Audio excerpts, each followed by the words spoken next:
it is young. All right, hello everybody. Welcome. It's Wednesday night instead of Friday night. It's time for some what ifery. I'm joined here at the round table by we have Haverok Hello. and we have Sophie B. Hello.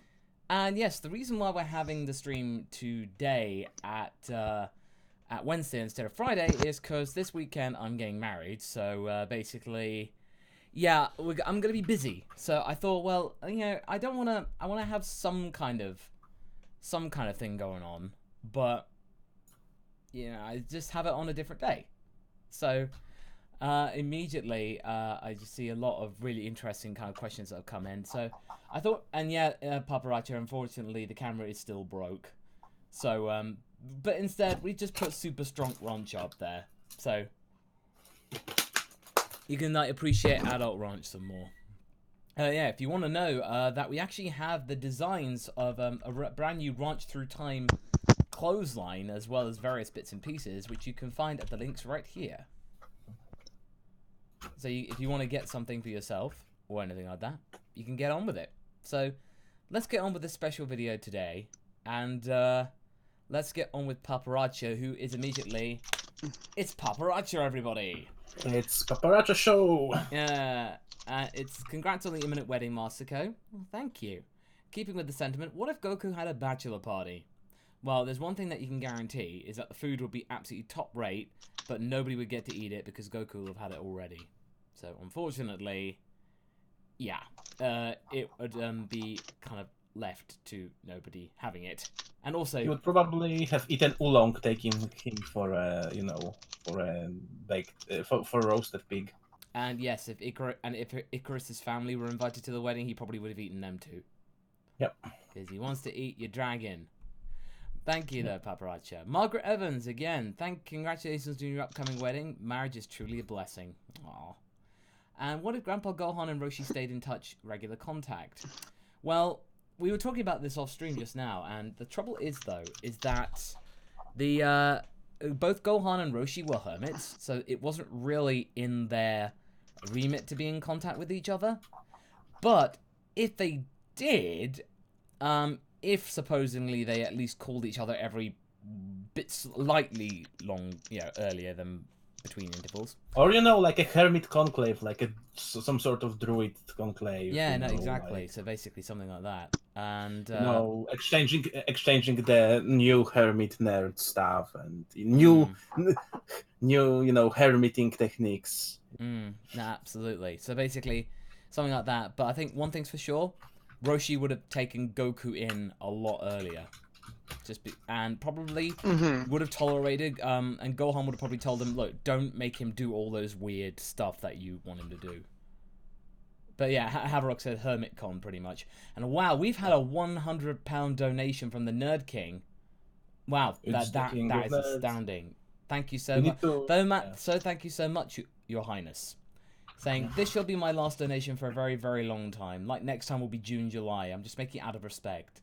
I simply would like to wish you and your fiancé a wonderful day, and thanks for everything this year. P.S. Mum says hi. Well, hello, Mrs. Queen Mother. The Nerd Queen Mother.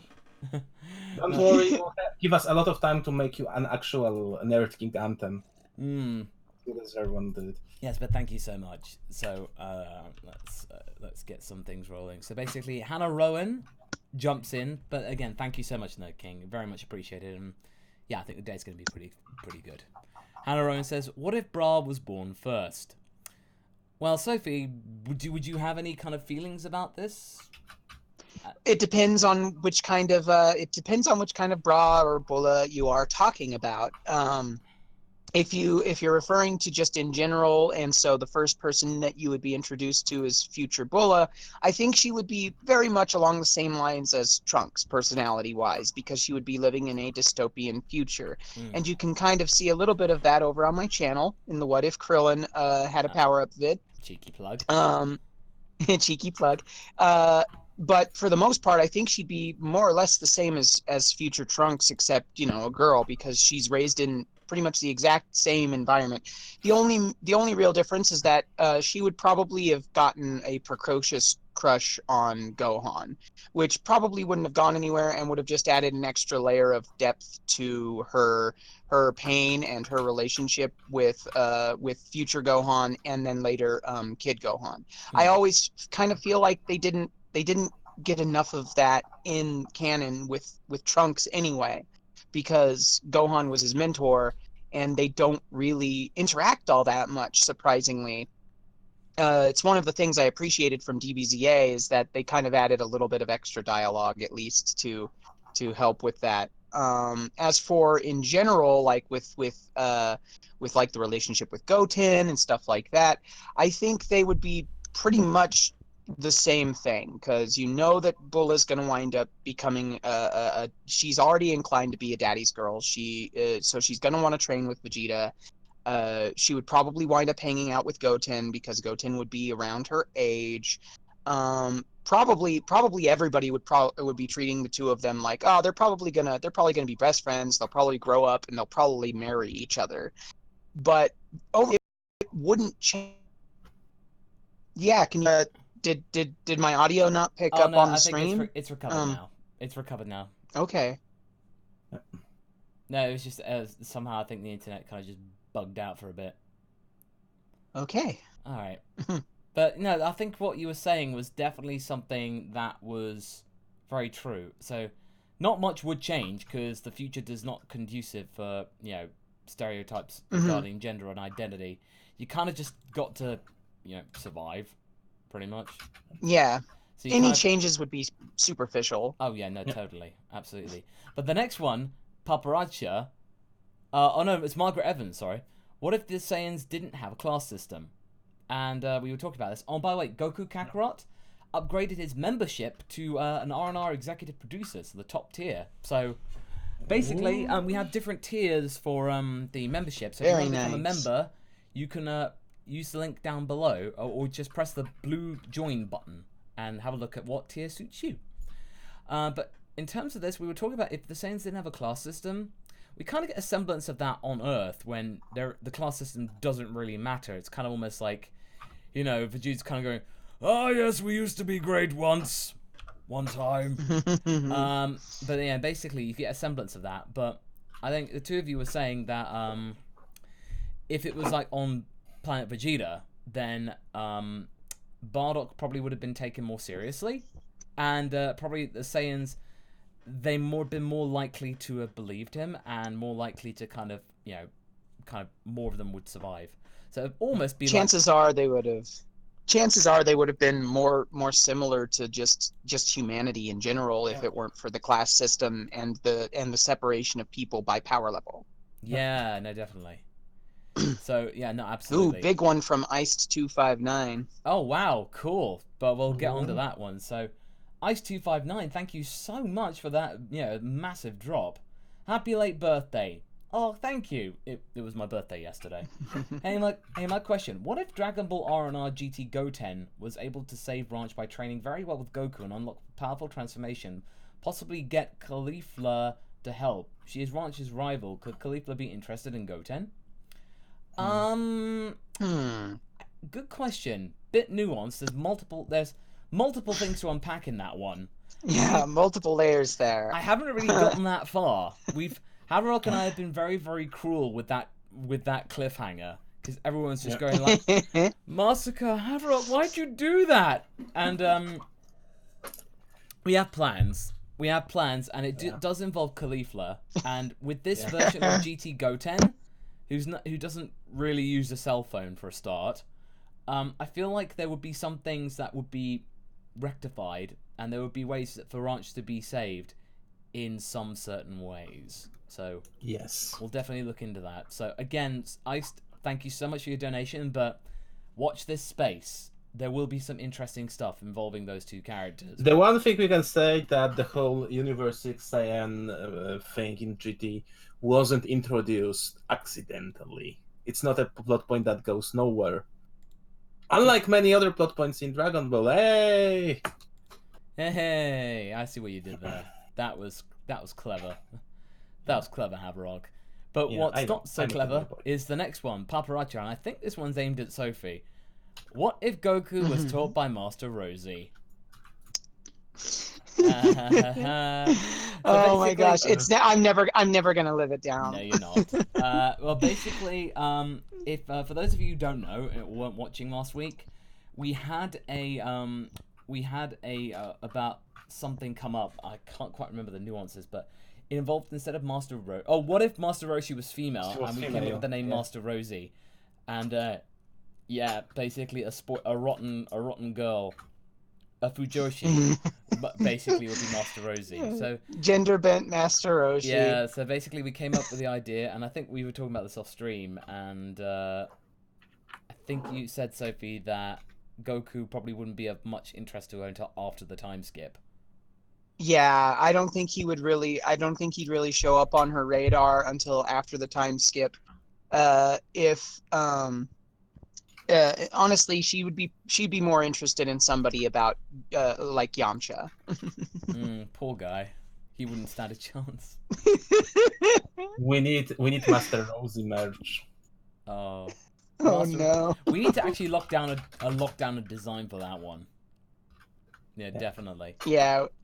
But yeah, one thing I will say is that we are working on a couple of more shirt designs with Sabaisa, and this one is of Super Saiyan Gine and a Future Ranch. So we are working on those two designs in a similar vein to the three designs that we've got currently. So continuing with that working relationship, so it should be pretty fun. Red Dragon Force 2. What if some of Masako's wedding guests dressed up as his OCs from his various What If stories? Do you consider the future Mrs. a Videl or a Chi-Chi? Definitely Chi-Chi.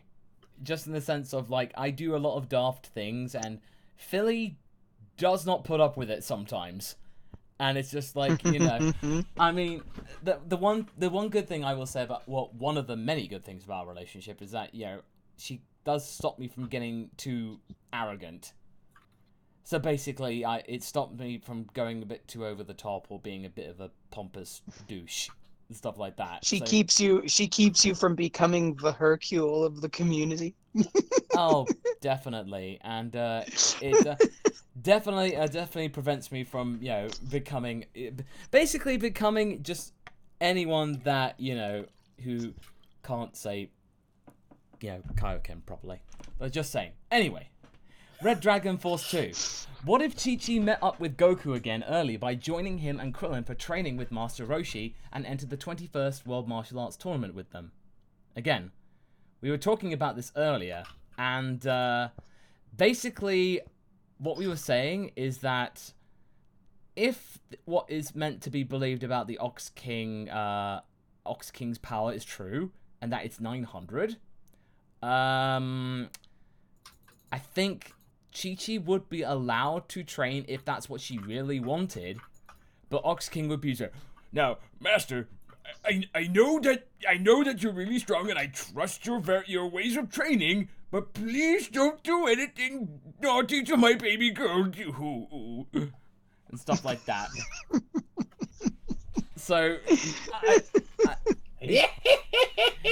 I'm not making any. Don't worry, Ox. She's a little too young for me. But in 4 or 5 years, I don't know if I'll be able to hold myself to that.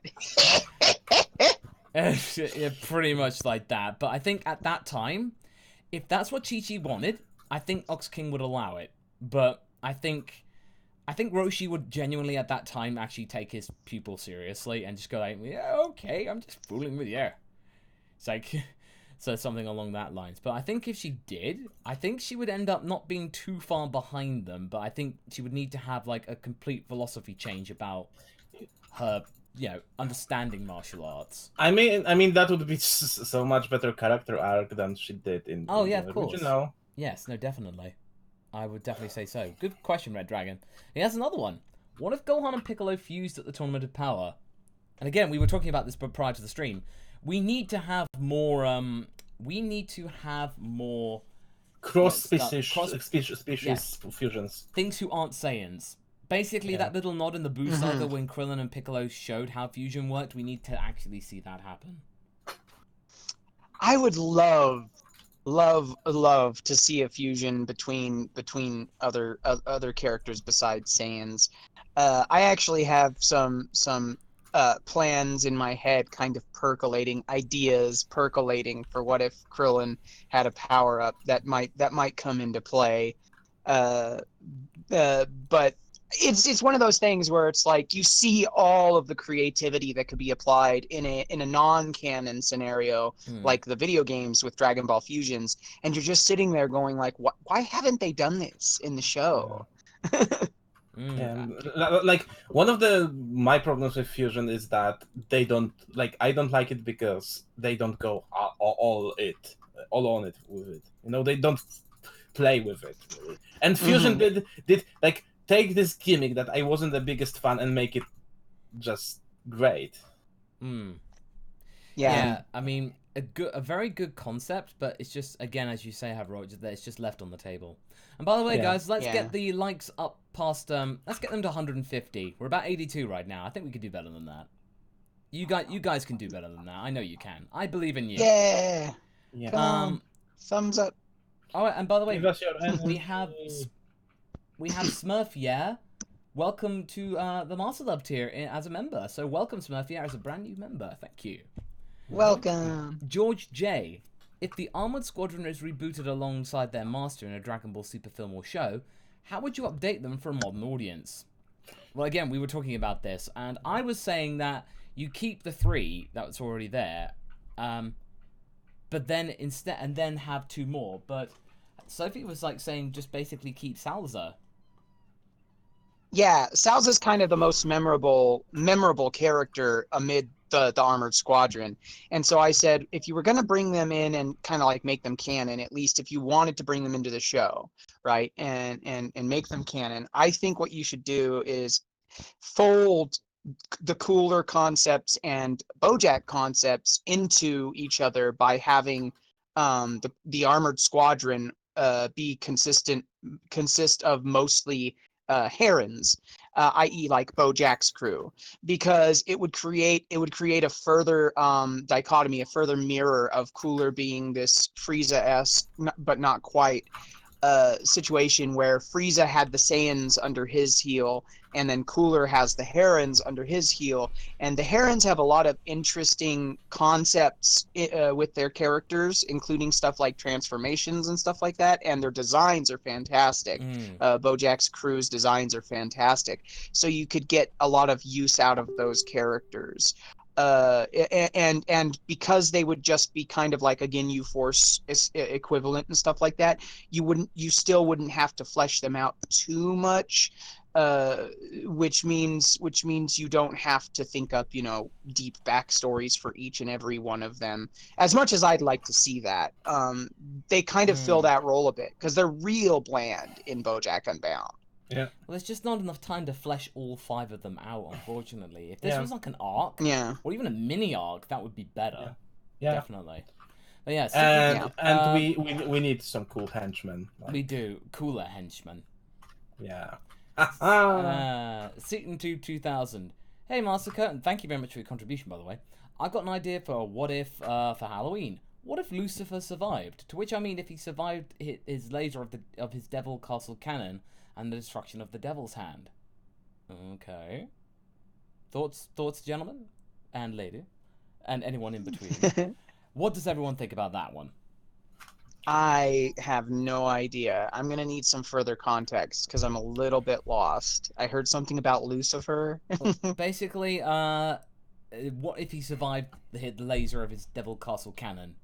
So, I'm not as familiar with some of the old school stuff. Yeah. So I don't think I can actually give an answer for this one. I haven't watched this movie in years. It's been a long time since I've seen this one myself. But I think judging on what we have, I think it would be a bit... Lucifer just seemed a bit like just a traditional kind of like pastiche on Dracula, pretty much. Yeah. Just with a Toriyama edge. So I think there's not enough to go on. I think he would just end up trying to do it again, but it depends on what time of day. So you could almost like say, oh, if he did survive it, he'd emerge from the rubble. Oh, that was a scary thing. And then it's daylight and then he burns. And that's just Toriyama just going like, oh yeah, ha ha ha ha, being funny. Or he would do a monster mash. And he would reform and you know take Devilman and Aether and make a monster mash and have a you know This question has made me realize that I really need to go back yeah. sometime and just marathon all of the OG Dragon Ball stuff because Yeah. I'm not as familiar with it as I probably should be. Yeah, the movies were very, very hard to come by, especially here. Yeah. Anyway, Eevee Born. The only one I saw from Dragon Ball was Curse of the Blood Rubies. And even then, most of that was just a rehash of the first arc. Mm-hmm. But yeah, Eevee Born. What if the Saiyans were brought back to life in Z? Depends, and this is something that we do talk about a lot. If they're wished back on the Dragon Balls, they would be brought back to life, but then they would asphyxiate in space, because Resurrection F taught us something pretty handy. Yes, if you just say, oh, we want this person brought back to life, they're brought back to life in the state that they were in when they died. So... And in the area they were in. Yes, and in the same area, exactly. So that's why... More often than That's not. why Goku just lost his halo when he was... and stayed on King Kai's planet when he got brought back to life.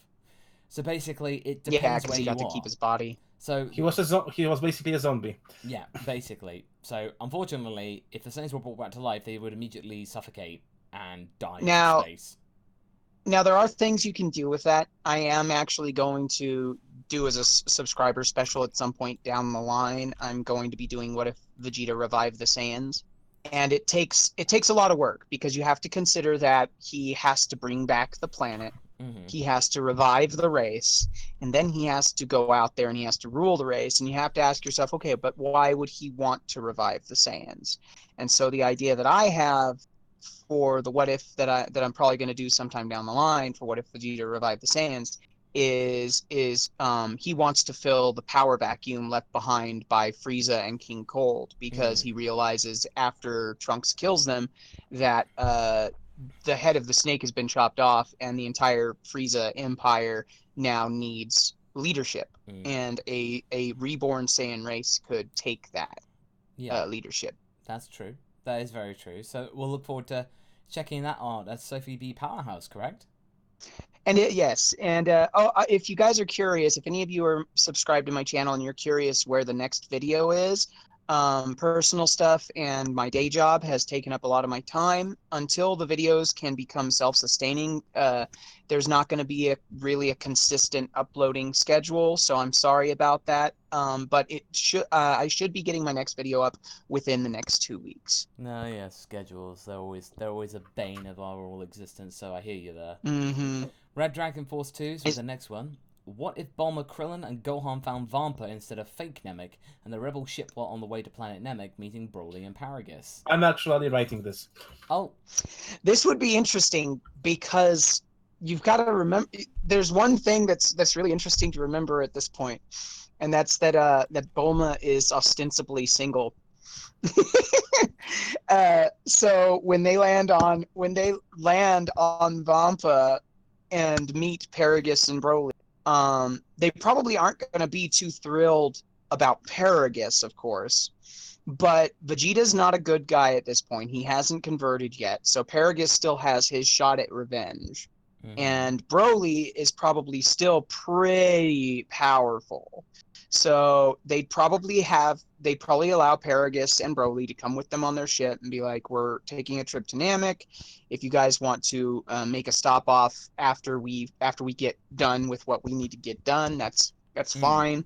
And I think that Bulma would have developed an interest in Broly because, I mean, look at him. Who definitely wouldn't? And I think what is also interesting is that it's like a lot of many years before, so Paragus might not be as crazy. No, yeah.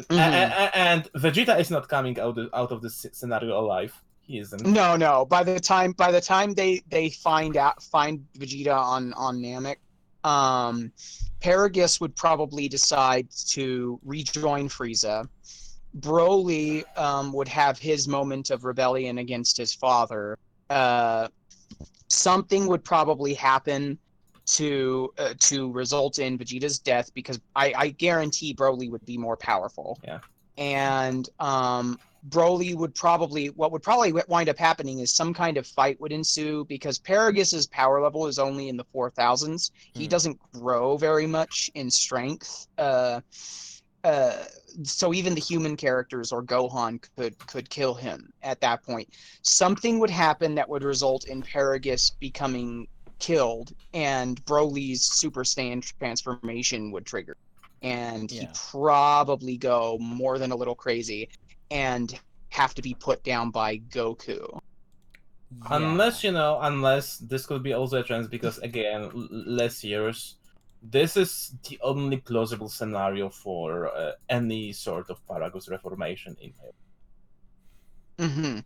This is the only scenario when he could be reformed, because he's less crazy, and he might not be super eager to join Frieza if he sees Goku's potential. True. And if he manages to actually get his vengeance against Prince Vegeta, he would feel more satisfied and contented and prepared to go into old age, knowing that he got his vengeance. No, so again, I'm actually doing notes. I had a very similar idea some time ago, so I'm preparing that. Okay, well, right. Okay, next one is, what if Barba, and this is for Paparacha, what if Barba was hosting a monthly poker game with King Yama, King Kai, Popo, and Whis when Goku and friends came? Goku and friends in this case being Goku. I don't know, because I almost feel like this could be played one of two ways. Either the poker game is going on when Goku shows up when he completes Snake Way the first time, and so he winds up getting to meet all of these ultra super powerful people early, or what else it could mean is Goku shows up with the exploding semi-perfect cell while there's a poker game going on at King Kai's place, and everyone dies. No, Whis is like oh, better rewind time. Is it? Oh, I hate it when that happens. Like it's the third time in this week, King Kai. Yeah. And that's pretty funny. But sometimes you just can't get rid of a bomb. But yeah, so Paparacha says Roshi, Krillin, Bulma, and Yamcha. So basically really early on. But oh my! To be honest, I think what we came up with would have been hilarious. But yeah, so we're falling a bit behind, so we need to keep moving. Yeah. So what if the Tuffles defeated the Saiyans when they invaded their world? I'm aware of how unlikely this is, but let's just say they pull off a win. Basically, because Goku we wouldn't be able to have our adventure because Goku would never be like a thing. If you wanted to kind of change it up and have a Goku analog be born to the Tuffles, and then of course Frieza comes to destroy the planet anyway, because for whatever reason, like maybe the Tuffles are threatening because of technology. It's Frieza, exactly. So the Tuffle version of Bardock and Gine essentially send off the Tuffle version of Goku to. Honestly, this could probably blend well with a what if, with a similar what if to Masako's what if Goku was found by the briefs. What if Goku landed at Capsule Corp? Because if he was a Tuffle instead of a Saiyan, his skill would be in technology. So he would be a highly intellectual character with a penchant for inventing, I would suspect. So he'd be a lot more like Bulma. You could almost change it up and make it to where, like, instead of the main character being a guy and Goku, you could have the main character be a Tuffle version of Bulma who gets sent to Earth and lands in and gets adopted by a family that includes a delinquent martial artist sort of character like Goku or like Yamcha or something. Yeah, okay. Right. So next one is, what if Guru unlocked Bulma's potential as a technomancer? So basically, if Guru unlocked Bulma's potential in terms of how much she could do. Ooh, technomancy. We would have we would have a Bulma who had a lot more potential to do things alongside the Z fighters, certainly with creating some crazy inventions and her scientific abilities reaching a point to where they're almost indistinguishable from magic. Bulma But could realistically defeat the androids. yeah, Basically, yeah. just negating them or being able to make somehow make a remote. Disassemble them. Yeah, Just disassemble them. Or Yeah. them, or just make something that just could like negate basically just shut them off with instantly, like from a distance. Like she wouldn't need to get them up close. She could just go like, oh, I can just do it right here, boom. Yeah. Basically, like wirelessly tap into their electronics. No, definitely. Podo is up next. Imagining a timeline where the two shows are canon and take place where these two characters are the same age. What if Bulma married Seto Kaiba? Also imagine the merger between Kaiba Corp and Capsule Corp. Well... if Bulma married Seto Kaiba, it probably wouldn't be a happy marriage because even if you wanted to say, okay, well, this has to take place in a timeline where they're of an age, it probably wouldn't be a happy marriage because undoubtedly it would have been an arranged marriage, probably one of those sit-down marriage interview situations between two heads of two major corporations. She and Kaiba would more than likely butt heads because Kaiba is a real jerk and very stubborn, and she can be very stubborn and a bit of a jerk. And I don't think she'd have any interest in a children's card game. so I think she would find Kaiba's obsession with dual monsters to be incredibly infantile. Yeah. And would probably leave him when presented with the first like legal and justifiable opportunity. Yeah, I'm sorry, but if you basically just make a space station and a space elevator, as in like the Dark Dimensions movie, I mean, like, no, just that just makes so little sense. But that is funny though. Heartless Fang. What if Tien gained powers like a D&D Beholder or a Razorhead from My Hero Academia? Could be a three-eyed tribe skill. Also, congratulations on your imminent marriage. Well, thank you, Heartless Fang. So... if Tien could disintegrate people with his third eye. Yes. Disintegrate, or maybe petrify, or maybe seal the powers and key of, like if it's similar to like a Razorhead. Like Medusa, almost. It would be interesting, and it would give him a kind of a racial bonus because he's a member of the three-eyed Triclopian race, or whatever you want to refer to them as. It would give him a racial bonus that might help to keep him up to par with the Saiyans, because if he had an ability that was just like, I'm going to open my third eye and you're going to turn to stone, or I'm going to open my third eye and your key will be sealed and you won't be able to fight me with energy. Yeah. It would be very, very useful. Like, I'm going to open my third eye and I can fit you in ashtray. I want to include this in R&R some way, but unfortunately there is nothing really going in the actual canon, so I think that's a bit of a leap too far. Built heavily on conjecture. Yeah, it's too much of a leap. It'd be cool, though. Definitely cool. Yeah, very cool. Okay, Ginger Gamer. What if Bulma rebuilt Android 16, possibly a request from Gohan to be a member of the Dragon Team? Thinking like Genos from One Punch Man, where 16 would get upgrades to protect Earth when he needed to. Trouble is, though, yes, granted, Bulma probably could rebuild Android 16's body. The trouble is, though, and what you saw in Z, that was the chip that contained 16's personality, and that fizzled out and died.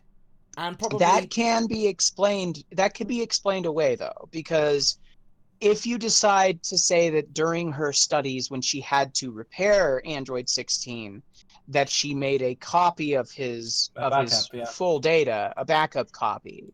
Now, of course, you'd wind up getting into other different kinds of existential questions, but they could be good for a story revolving around the growth of the new 16's character, and like him, maybe he decides to take a name instead of being called a number or something like that. But I actually don't want this to happen, because it's just like I kind of agree. It would cheapen the whole thing with Gohan. It's like, oh no, wait. It'd be like, I kind of agree, because it felt cheap to me when they brought him back, even for Dragon Ball Fighters. Yeah, I mean, basically, it was just like it's just funny in Kai 3.5, but it's going. By the way, I didn't die in this version. Yeah. Then, like, by the never- way, the only way I would do this if this 16 would, they would get his memories, but he would get a drastically different personality. Yes. And Gohan would be, oh, you're not the same guy. Oh, you're a new person, and they would have to cope like the 17, 18 Gohan would have to cope with the fact that this guy isn't. Yes. 16. It also brings into question, yes, you could in theory download your memories into a file and then reload yourself into an Android or something, but would that certain combination of all your memories and your personality actually transfer to be completely identical? And are those memories, are you the sum total of your memories? Yes. And it's chemical chance and all that kind of stuff. So basically, very existential questions. That is something that I would actually be quite interested in doing. A little heavy for Dragon Ball, but definitely very interesting. I would I'd almost want to make this into a special video of like making this a discussion. Like maybe should Bulma rebuild Android 16? Actually, make a note of that. I already did it. Okay.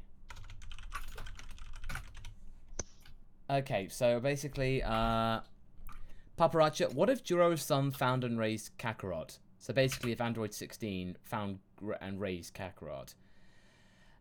Again, this is a variation on something that we definitely say all the time. It would not end well for Goku. It would not end well for Goku. It may end slightly better, but still bad. He would bring him to Jiro, and Jiro would probably lie and say, oh, I'll take care of him, and then just perform experiments on him.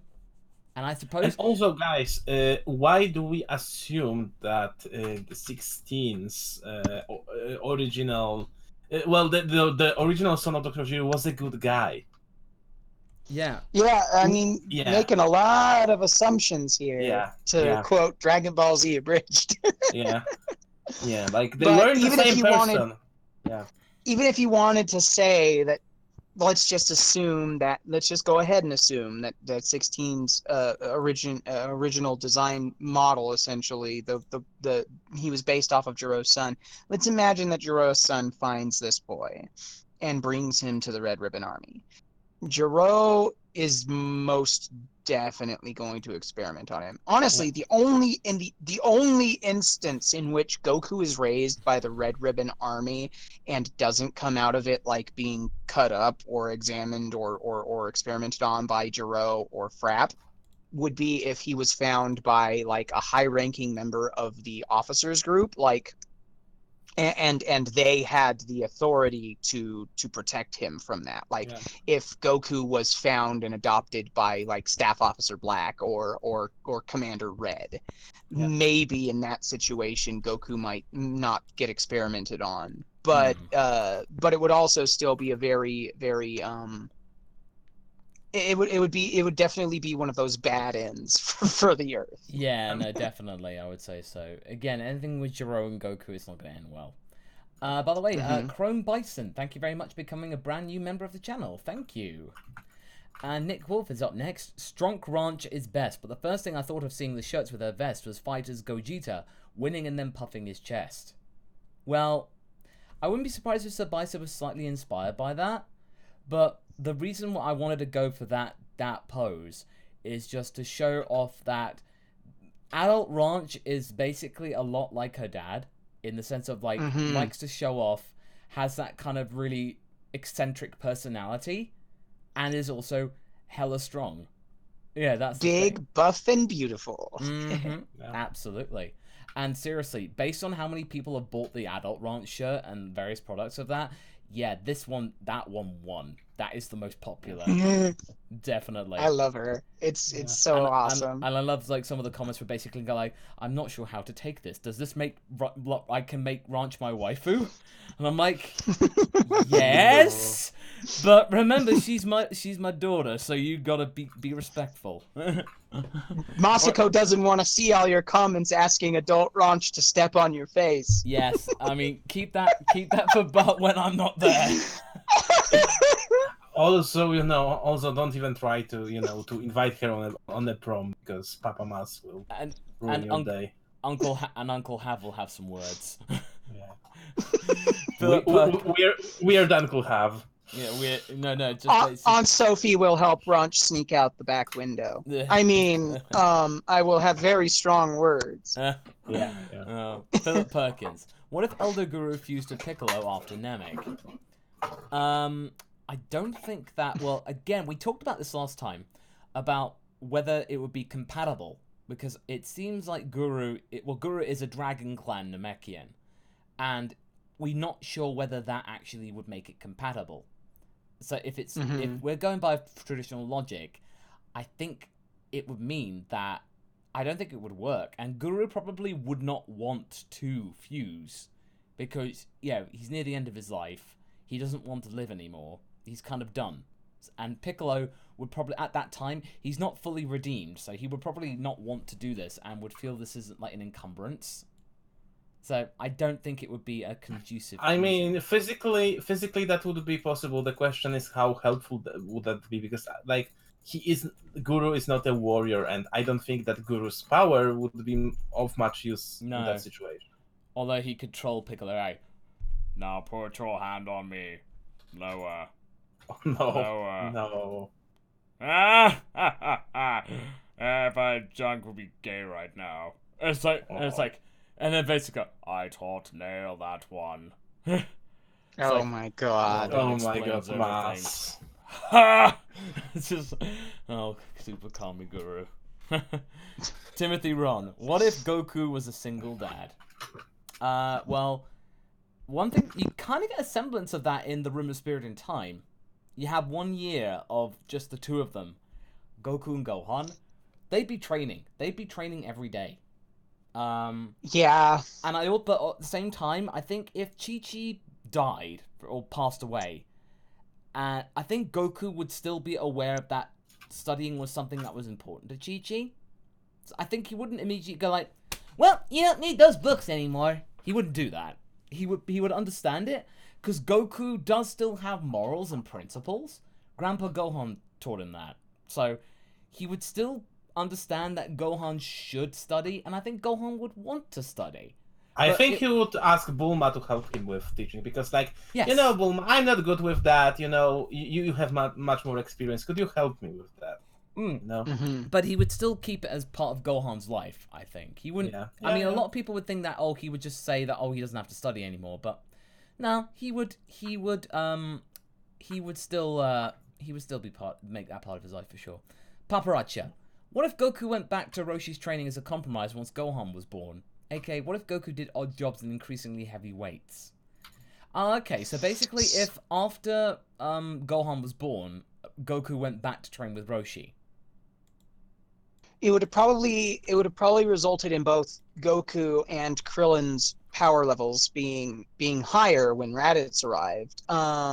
Goku probably still wouldn't have wanted Krillin to join in the fight just on account of the fact that there was a heavy risk that he could die, and he'd already been wished back once. But I think that the fight with Raditz may have gone down a little differently. Goku may even have managed to come out of it alive, and more or less it would have ended probably with the Saiyan saga at most, and that's only if Vegeta and Nappa decided to come to Earth to fight Goku purely based on the idea of we want to fight this potentially strong guy, or decide to take vengeance for losing a member of their crew. Because remember, the only reason they even come to Earth is because Piccolo makes the mistake of gloating to Raditz that they have Dragon Balls, so Goku's not even going to stay dead. Yeah, that's very true. Piccolo was just a big blabbermouth, unfortunately. So when you break it down, everything is his fault. It is kind of. But Red Dragon Force 2. What if Ranch Time Travel Part 2, or is it 3? Well, Part 3, I do want to do something with that, but not yet. I think it needs a bit of a gap. Because we've just done Raditz Turn Good End of Z. And, I think that's good enough for now. So I think we just kind of want to have a bit of a break before we go back to that. So we will be on it soon, but probably we'll wait until December for that one. Because I want to kind of have a nice good gap and make sure it's proper. Manifesto also continues to say, what if Adult Ranch got blue instead of 4? Okay, so it's a what if within a what if. Okay. Well, I would say that if it was a case of Vegeta not doing what he did and basically offering to train all 3 of them, if he didn't offer that to the 3 teenagers and he just trained Trunks Super Saiyan 4, Ranch probably would have trained with Goku and Raditz and then gotten blue. And I think she would have also learned about Mastered Blue she would have mastered blue courtesy of Raditz, because he would want her to know that, learn it. I feel Ranch would go bored of blue pretty quickly. She wouldn't like this form. No, she wouldn't like it, but she would learn. Yeah, I think she gets it from her mother's side as well. That kind of. I think that's one reason why I think Super Saiyan 4 really works for her personality wise. Yeah, is that kind of, she has that sort of aggressive streak that she gets from her mother. Yeah, no, absolutely. I would definitely say that's true. So I think 4 is more conducive, but if she did get blue, it would happen that way, I would say. As in, like, she would get it from Raditz. But I think she would, as you say, it wouldn't feel right, as it were. But yeah, I think that's pretty much a fair question and a fair answer. Red Dragon Force 2. What if Masako met the Z Fighters for a Q&A? I probably would end up just having a Q&A with Few, mostly. I would just end up talking with Few and then getting excited about ideas and then and all that kind of stuff. But one thing I've learned by being the host of Sayacon and hosting any panel, just get people to talk about about themselves. Getting people to talk about themselves, what they like, what they don't like, and all that kind of stuff. Mainly about what they like. People like talking about themselves. And it offers, like, it breaks down barriers, and you kind of make the panel into, like, a conversation. The panel that I had with Ian Sinclair, that was probably one of the best experiences I've had on a panel. Because it was just, we were just chatting. And it just felt natural. So it was a lot of fun. So I would say just, with Goku, talk about training and food. With Vegeta, talk about how great his armor looks today and how many times gravity is he training this morning. With Piccolo, what wastelands does he recommend? What's his favorite type of water? Yeah, man. Which wasteland? Most of the time I go up to the Arctic and I absolutely love the glacial water. It's so good. Do you prefer your water to be spring water or sparkling? Don't give me that sparkling shit! Yeah. Do you drink salt water, Piccolo? Because he's a slack person. Like, nah, don't let him drink salt water. Can Namekians get hurt by salt? That's a big question. April Fool's what if right there. Yeah. 5 Zeus 90. And thank you very much for the contribution. Hey man, just wanted to say congratulations on getting married. Wish I could stay for the video, but I got work to finish. Look forward to seeing this post live, and I will also see the missus in future videos. Well, unfortunately, I don't think you'll see the missus in some videos. Maybe in a wedding vlog if I do it. But for the most part, she's a teacher, and we want to kind of keep her identity relatively low-key. Because there was actually the one time in one of her science classes, one of the students who's a fan left a drawing of Gogeta for her, hoping that it would get back to me. And yeah, that was just like because we had to go and get some stuff from her classroom, so I saw it and it was just like, oh, because you think that's nice and all, but unfortunately that could be seen as grooming. Yeah, if you're not careful. So basically, you have to give it back. Unfortunately, so you have to say, unfortunately, you can't be doing that. It's nice, but it's very, very sketchy nowadays. Unfortunately, it's a shame, but appreciated. But yeah, it's what it's really. Okay, Paparaja again. What if there was a future of Goten instead of Trunks? Okay. So basically, if it was, I would say probably it would be more of like Gohan would probably be even more protective, and also I don't think Goten would but I also don't think that Goten would have trained, because I think Chi-Chi would have been like, I'm gonna lose you. I do not want to lose Goten. Yeah. So I think she would put her foot down and say like no. So I think really, Gohan would be all alone. Gohan would be the only fighter left, and he would have to find somebody else. Or find new Namek. Yeah, actually Like go they and should. do that for once. Like they should. Or maybe try and talk to King Kai and get him to teach him instant transmission and stuff. Yeah, but how would he go in contact? Oh, maybe Kami would be dead. So Yeah. how do you go in contact with King Kai? Without telepathy. Yeah, exactly. That's true. Anime Gaia 1. What if King Kai taught Goku Metamore infusion in the Saiyan saga? Well, basically, we would have probably, I think if that would have happened, I think Goku would have, oh, that's the trouble though. Who would he have fused with? Piccolo. Well, no, but that's the thing. If he didn't get there in time, Piccolo would be dead. Yeah. So basically, it'd be That's true. Krillin. But yeah, it would be Krillin. So you would have Goririn. So that what you get from Dragon Ball Fusion. Or Yajirobe. Oh yeah. Oh god. Oh jeez. But I think. I mean, Yajirobe isn't that weak. No, not in terms of weak. But I don't think. Yeah. I don't think Yajirobe would say, "Oh my god, man, that definitely looks stupid." It's like. Yeah, stuff like that. He would deride it, but I think Krillin would be game to do it, definitely. Yeah. So I think, it would be Goririn and stuff like that. Definitely. The Jurassic Show. What if a colony of Namekians, I think you mean a cornucopia of Namekians, landed on planet Plant at the same time as the Saiyans?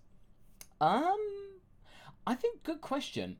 Because the warrior Namekians are pretty strong. I think it would actually be, and you can have giant Namekians. It would actually be very, very close. I think Namekians would probably team up with Tafus against the Saiyans, and yes, because they have Dragon Balls, so they could just wish the Saiyans away, or wish, or basically, we wish for their tails to be removed and stuff like that. So they could find some way to like neuter the Saiyans, and basically they'd be powerless, or they would be strong, but they wouldn't be able to use their ace in the hole, which is the transformation. And yeah, I think the Namekians would work, and you'd have this society of like, techno magic with Namekians and Tafus. Yeah, no, definitely. I think that could be very interesting. That's very Chrono Trigger. Yeah. Yeah. No, definitely. Red Dragon Force 2. What if Gohan was sent back in time because of a wish on the Dragon Balls and he possessed his younger self? Shorter's notes for shameless Final Fantasy idea plug or something like that. I haven't got much to say about that, unfortunately. Say the question again. What if Gohan was sent back in time because of a wish on the Dragon Balls and he possessed his younger self? What if Gohan was sent back in time? Okay, well, basically, if he was wished into his body from the past. Yeah, so it kind of depends on which point. If you're saying like, oh, let's say like adult Gohan was thrown back in time to when he was 4.5 or whatever, on outside Kame House when Raditz arrive, I think he would have he'd have a better understanding of how to tap into his untapped potential already, just from that mental knowledge, that memory of it. But also I think that his kind heart, especially from post Cell Saga, post Buu Saga, all that stuff, I think that he would try to sway Raditz into not fighting his dad, and he'd probably use his higher power level to put Raditz down non-fatally before Piccolo and Goku had an opportunity to. Like they'd show up ready to fight Raditz, and Raditz would already be unconscious because Gohan like knocked him out. Yeah. And then Gohan would have to make a choice. Gohan would either have to pretend to still be a little kid, or he would have to he'd have to come clean about being like, I've got the adult mind of your son from the future. It'd be a bit awkward, definitely. I don't think Goku would even understand the No. concept. Nick Yeah, Wolf basically says... and the thing is, the different thing is like he could overdo things. It's like, oh, Mr. Piccolo is my friend, but he's not my friend yet. And by trying to be friendly to him that early, he could prevent that friendship between Butterfly Piccolo effect. from even yeah, basically. Yeah, butterfly basically. effect. Yeah, he would make things worse. Weirdly enough. Probably. Yeah. No, definitely. Shaman 05 line. What if Chi-Chi was seen as a bad parent instead? Now, let's just get this out of the way. She's not a bad parent now that I'm older. Yeah. But when you're a teenager, oh, she is a bad parent. You know, if you're a teenager or you're a kid, oh, Chi-Chi's the worst. Like, because, you know, she's basically your mother who tells you to study, go to bed early, do your homework, all that kind of stuff. You don't get the nuance of, you know, what she's having to do. And it's only when you get older you realize, man, she's probably that poor woman. Yeah. Poor woman. I mean, one of my discussion videos is of how does Chi-Chi cope? Because really, you gotta feel sorry for her. Because she's got to put up with a husband who doesn't really help, acts like a man-child doing what he wants, with a son, you know, with, you know, a life out in the forest. Yeah, it's peaceful, but not exactly sociable. And, yeah, basically, you've got to plow everything in to your son. Like, Gohan is the only thing that's keeping you sane. So that's the thing. But yeah, if basically, I don't think you could really ever break her down as a bad parent. And anybody who tried to accuse her of being a bad parent, like I don't even think Goku thinks she's a bad parent. No. I think he just gets upset because the only way he knows how to have fun and bond with people is through martial arts and fighting and stuff like that. So when he wants to bond with their son, his first comment is always, I want to train. Yeah. And Chi-Chi's like, our son is 4 years old. You're not going to do that. Basically, you know, she is seen as obstructionist to some people, but at the same time, it's a very big question, actually, and it's something that you can't really answer until you are in your 30s or in your late 20s. In order to make her to understand. In order to make the concept of her being a bad parent canon, you'd actually have to change her character. Yeah, you'd have to change because she isn't a bad parent. And anybody who would accuse her of doing so, I think pretty much every character in Dragon Ball would agree that she isn't a bad parent. She can just be a bit overbearing sometimes. Yes. You'd have to change her character. And if you made her into an actual bad parent, like, that would be such character assassination. And it wouldn't be a fun what if in any sense of the word. No. But basically, we will be addressing this in a future episode of R&R. We will be addressing this. Episode 10. And I'm looking forward to that episode. Definitely. Nick Wolf, congratulations on the marriage. Oh, thank you. I'm Time Not Myself 2020. Well, congratulations to you too, Nick. Yay. Awesome. Yay. What if Goku used Blue Kaioken versus Super Saiyan 4 Vegeta? Just look at Super Dragon Ball Heroes Episode 1, pretty much. Also, thought Raditz proved Blue is stronger than Super Saiyan 4 in general. Well, it's still a bit of a quandary, but I think the way that we portrayed it in R&R, or in Part 10 of Raditz, is that they're kind of equal in some ways. But they derive power from different sources, yes. And they have very different no, definitely. usage and focus. Because, you know, like I think that the mentality about transformations that has to change within the community is that it's no longer important which transformation is stronger, but which to use in which situation, or which transformation fits certain person better.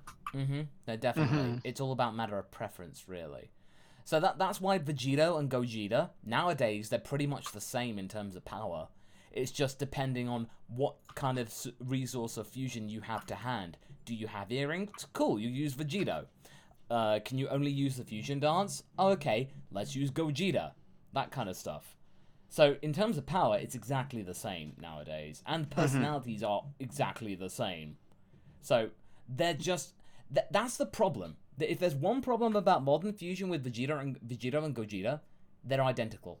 There's like no difference in terms. You kind of have to consider. You kind of have to consider the fact, though, that it's not as if that's an unfair or intended aspect of the whole concept, because when you really think about it, you're blending these two personalities together either way. Yes. And the thing is that to some degree or another, both of the characters have that cockiness. Both of the characters have that sort of arrogance to them at times. And when you really break it down, combining them through Metamoran fusion or Potara fusion, they are going to wind up coming out with similar personalities. And in all honesty, like, previous understandings of the growth of fusion and stuff like that were so just over the top weird. Like, you have people in the manga saying like, oh, the power multiplier is ungodly because it's not just an additional thing, it's power times power, and so you wind up with these numbers that are like theoretically in the quintillions or something like that, and it's just absurd. So instead you just keep it vague. You just kind of say like, yeah, they're a lot more powerful than they were, and they have the same personality because of course they are. You're throwing Goku and Vegeta's personalities into a blender and hitting puree, and then it's a situational thing. And I think it works a lot better to kind of play with it more fast and loose and not try to over explain. Yeah, I now that I think about it, I would say the only slight difference is that Vegeta is more cocky, Gogeta's more relentless. That's all I'll say. Because basically, Gogeta seems more playful as well, in my opinion. Playful but also relentless. Like, basically, you go from Goku saying to Broly, "Look, I know you're not all bad," and then basically Gogeta just going, "Die, you monster, die!" and just basically just not stopping. Like, it's just such a that's the difference. But it's much more blurred. Anyway, careful, Gogeta, your Vegeta's showing. You're not wrong. Oh yeah, so Kenshin 491. Sorry I haven't thought of too many what ifs this week. Don't be sorry, dude. Still congratulations, Masako. Aw, thank you so much, Kenshin. Very much appreciate it, and don't worry about it. There'll be another what if roundtable sometime later next week. Probably back up on Fridays. So yeah. The Jurassic Show. If you ever do make Dragon Ball N or Dragon Ball Norse, perhaps consider having Janemba be a Surtur stand-in and have a race of Hirudigans be giants. Well, I don't really know much about Norse mythology, but I'm actually working on a project that to do with blending Norse mythology and Dragon Ball. I'm voicing Goku in that. That's going to be cool. I don't know how much I can say about that yet. But it's the same people that are doing Dragon Ball and mixed with DC. That idea, so that's cool. So again, Jurassic Show, watch this space about that one. Brian Cubero, what if Ranch finally won a fight against Caulifla? Well, the funny thing is about that is that she could have won against Caulifla in the end of Z, but she basically was being too nice. Because you definitely know that if the roles were reversed, Caulifla had Super Saiyan 4, Ranch didn't. Oh, Caulifla would use it. She would use it, alright. But Ranch was basically, she hamstrung herself. And Ranch did the same thing that Goku did in the Buu saga. And also pride. She basically promised herself she would never use Super Saiyan 3 again after what happened. Basically, that was me having to lampshade Ranch in that part, I will admit. I mean, yeah, people did not like me putting her in for part 11, so I had to put in a way like, okay, yeah, she's in, but she's the first one to go out. Basically, this is the time that she has to, at her age, she realizes, yeah, I'm gonna actually check my Saiyan privilege, as it were. Yeah, I realize, I this is gonna get a bit, I'm basically turning into, I'm becoming my papa. Hey, I resent that, young lady. I did the exact same thing as Papa. What is this, genetic? Well, I mean, that's not untrue. D-Wargs. Congrats to you and your fiancé, Masako. Here's the question. What if Kami and King Piccolo never existed? As in, what if the Nameless Namekian never split? Well, basically, the Nameless Namekian had to split, because otherwise, things would have been bad. Garlic Senior would Yeah, be the Guardian, probably. Yeah, Garlic Senior would have ended up winning, and Garlic Junior would have been the Guardian of Earth, whoever that person is. I know some people really don't like me downing on Garlic Junior that much. It's just playing it up. I know Garlic Junior is a thing.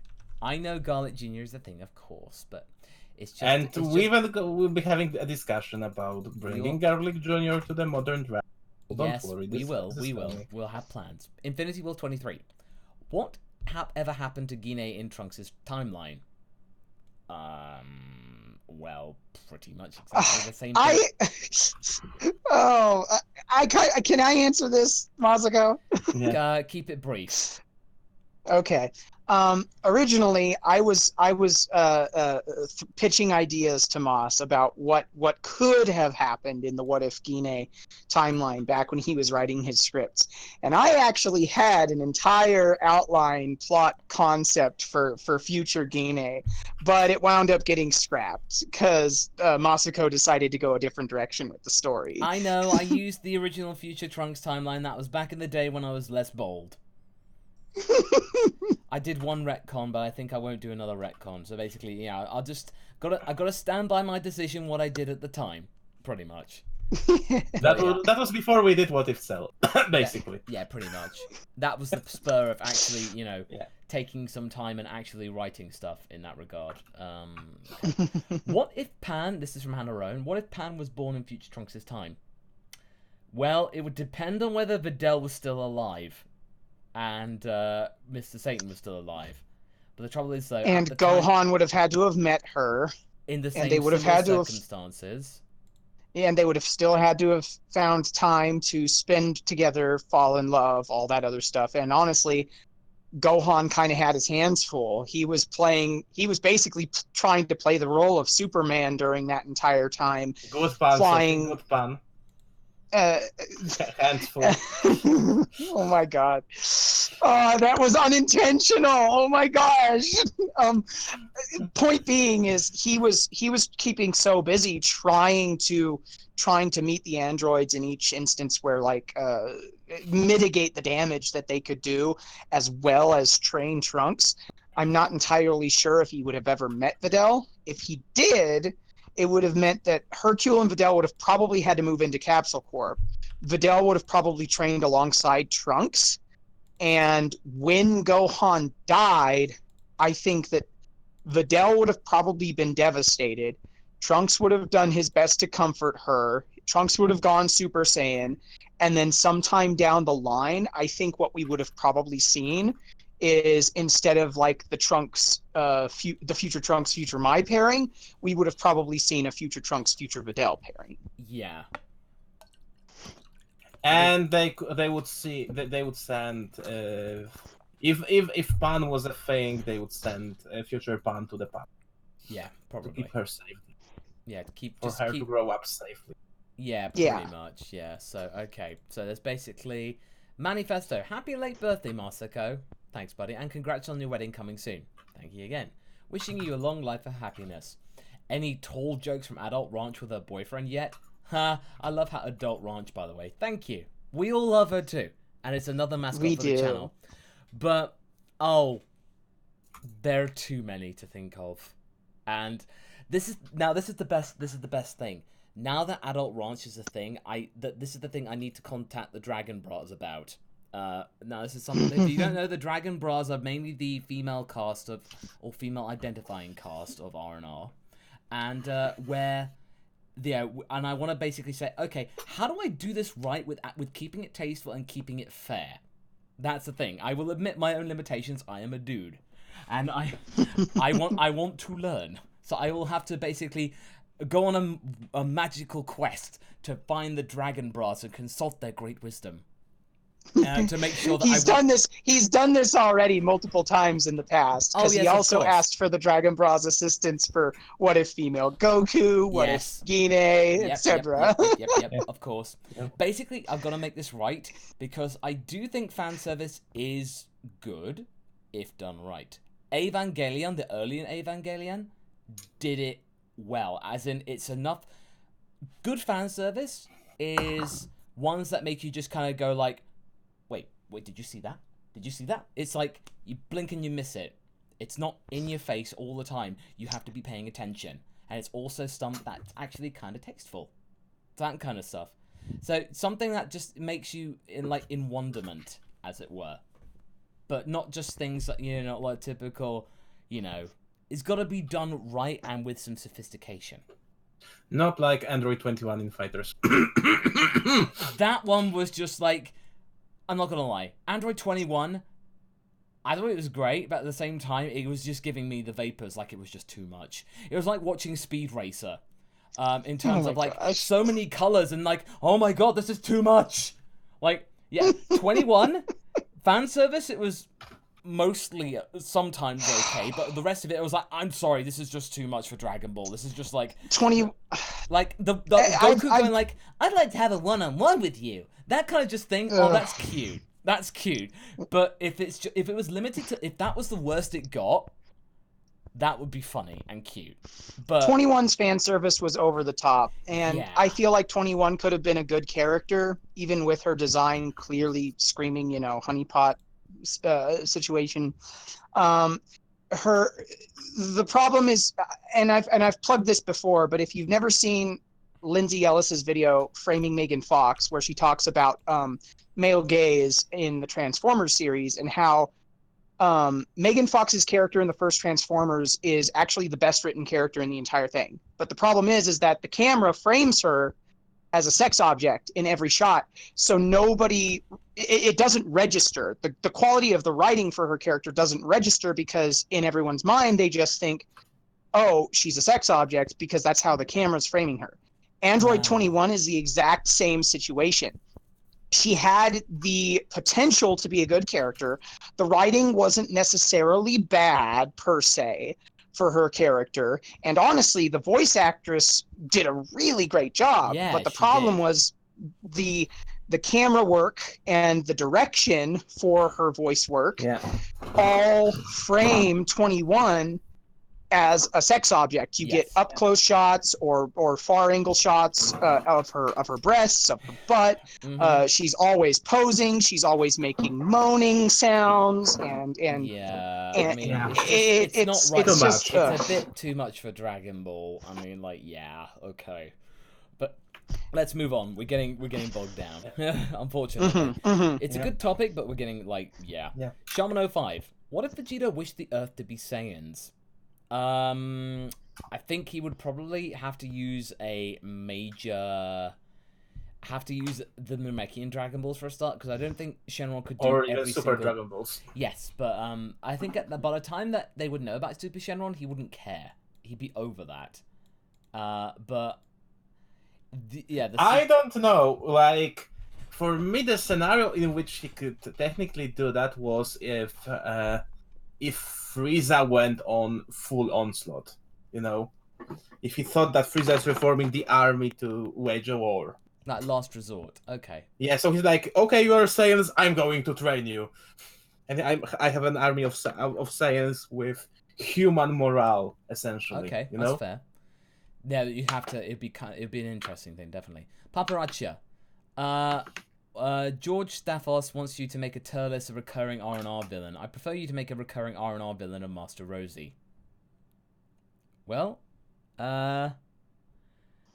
basically, it's just, that's something fairly interesting. But again, Turles is just a movie villain, unfortunately. We're going to be doing a discussion video on him soon. But I think for R&R, we want to kind of just, like, move away from that type of stuff. So I think we'll probably like leave it at that, but yeah, that's just okay. Sorry about that. I thought my internet connection was about to go off. Fortunately, it's okay. No. Smurf, what if the Garlic Jr. miniseries was canon? Chi-Chi, Yamcha, Bulma, and Roshi never cured of the Blackwater Mist. No Dragon Ball fix. So basically, okay, they were able to defeat Garlic Jr., but those 4 were still infected. You'd have to, and you couldn't use the Dragon Balls. That's not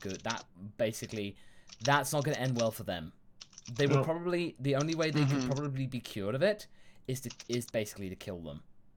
You'd have to... No, I don't think they would kill them. They would put them in Mafuba jars. Do not kill them, but contain them until the medicine would be invented. Okay, well, Kami would definitely work on an antidote. Yeah. So basically, just stick them in a Mafuba jar. Okay, that's definitely a good point. That's fair enough. So, Smurf, there's your answer. Manifesto. Minus Row from Universe 9. What if the Warriors lasted longer in the Tournament of Power instead of being knocked out early? Also, would we get a redemption arc with them? Well, I think the majority... The trouble is, though, Universe 9 is a very, very nasty place to live. So, it's rough, it's hot, it's very, very derelict. So, no wonder people are going to be a bit rough on the edges. So, no wonder. I mean, it's a Mad Max universe, basically. Yeah, precisely. So, most of them aren't evil or bad. They're all having to just muck in and work together and that kind of stuff. So they've lived tough lives, and they have a really crappy Kai. Like people think that Shin is ineffectual. Like Rao is even more ineffectual. They got a crappy Kai and a wimp of a God. Seriously, Sidra is an absolute wimp. Seriously, like but look how thoughtful they look in their final shot. I'm pretty maybe this is a new beginning for them. They're like, maybe. Oh, maybe it's time to hopefully, change something. With them, no. There's a lot of hope with them, I'd say. Yeah, we want definitely some more to do with them. For me, it's the universe that I would like to see some action to happen and to see to see a side story. Yeah, there could be a lot of good action in there, definitely. Yeah. The Jurassic Show. April Fool's What If every project that Toriyama worked on all took place in one universe, like Dragon Quest, Dr. Slump, Chrono Trigger, DBZ, Sandland. I'm surprised that's not been done already. I wouldn't be surprised if there's some kind of short little skit comic in the fullness of time, like maybe at Toriyama's 70th birthday, or maybe the 50th anniversary of him making manga. That there's like this crossover thing, like a gag manga. But I mean, he has that gag manga, the Dragon Ball gag manga that he does. So the other, I forgot how was it called. But trouble is though, us making a what if about that, we'd have to go through every single franchise of those, and I don't have the time to do that, unfortunately. It would have to be a collaborative project. Yeah. Definitely, but yeah, the Jurassic, that's a very, very very ambitious. Okay. SeatonTube 2000. What if Frieza's son, was with his father on Namek? Kariza. I could get behind. Yeah. I was just listening. I didn't know if you were finished or not. Oh no, so sorry, but yeah. It's not loading. The stream is dead for a moment, apparently. Oh, okay. Technical difficulties out the wazoo today. It should be back by now. But yeah, no. Basically, I would say it should be okay. Oh, well, I'm getting my reception is all right. It'll pick back up again. Oh dear. Yeah, people.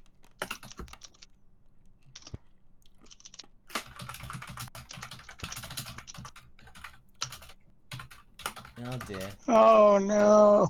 Oh great. Okay. No, let's just see what's going on. I should probably be given mod powers now that I realize this. I'm not a. I should probably fix. I shall probably. Yeah, let's just do that. There you go. Yeah, let's worry about this. Thank you. No, that's strange. Now people will realize me. Oh, man. I don't know what's going on. OBS is fine. It's on YouTube's end. Ah, damn it. No, OBS is running fine. Yeah. I'll just say. It's well, at least it wasn't my fault this time. Yeah. I mean, I don't know what's going on. I don't want to start and I don't want to restart and end the stream, but I might have to like just say if this can't be fixed, we'll have to cancel the stream. You know, cut the stream. The remaining we can answer the remaining questions on Reddit. Oh no, hang on, wait. Oh, I think it's back. we are back. Can you hear us? I think we're back. Let's have them refresh their pages.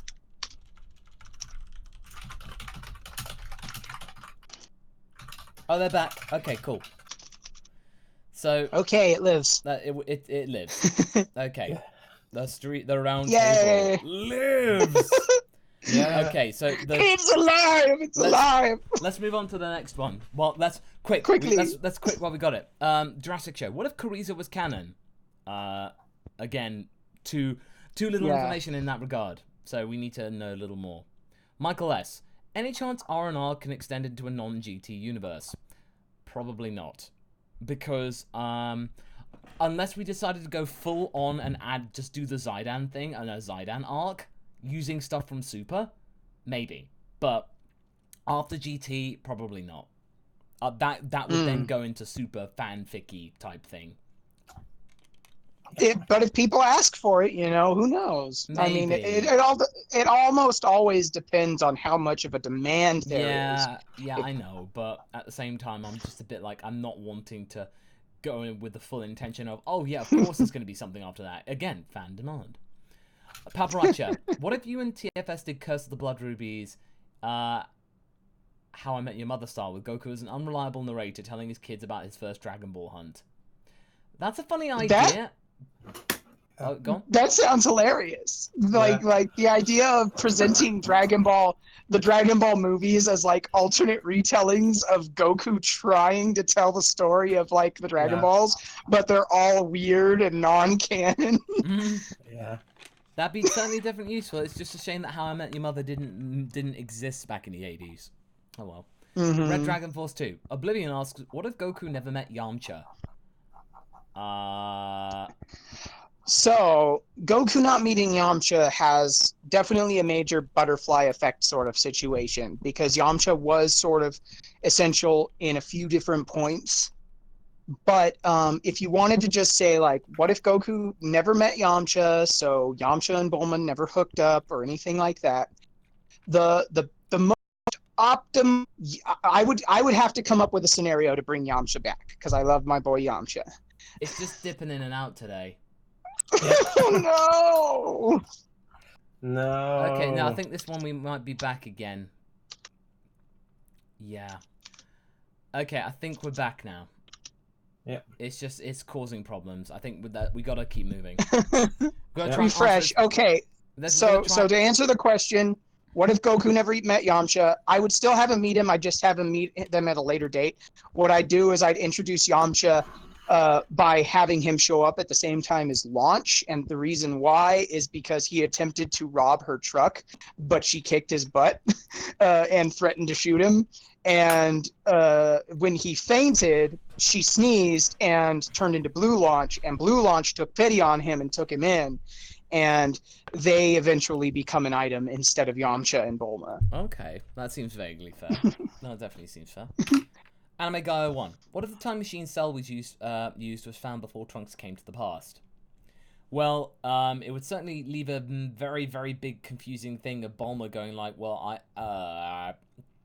she would think, well, I didn't make this. She would still take it, because it's like, well, I want to know who's made this and used the Capture Corp name and stuff like that. Yeah. And then basically, it would be, I don't think it would really cause that much difference. It would just be like, Bulma would see the time machine again and go like, oh, so that's what it is. Oh, important question. In Dragon Ball Super, it's explained that future Bulma left the notebook inside the time machine without like Trunks' knowledge, right? Oh. That contained the details. If that's true, would the notebook have still been in Cell's time machine as well? Maybe. And if they found Cell's time machine earlier, would she have stumbled upon the notebook and thus realized that, oh, this is a time machine from a future version of me, but the alleged son that was supposed to come back and help us isn't around. Something must have happened to him. Yeah, that's definitely a good point. But yeah, so it definitely opens up a lot of questions. Nick Rag, what if Vegeta wished Frieza's memory away for practical joke and makes him join the Dragon team?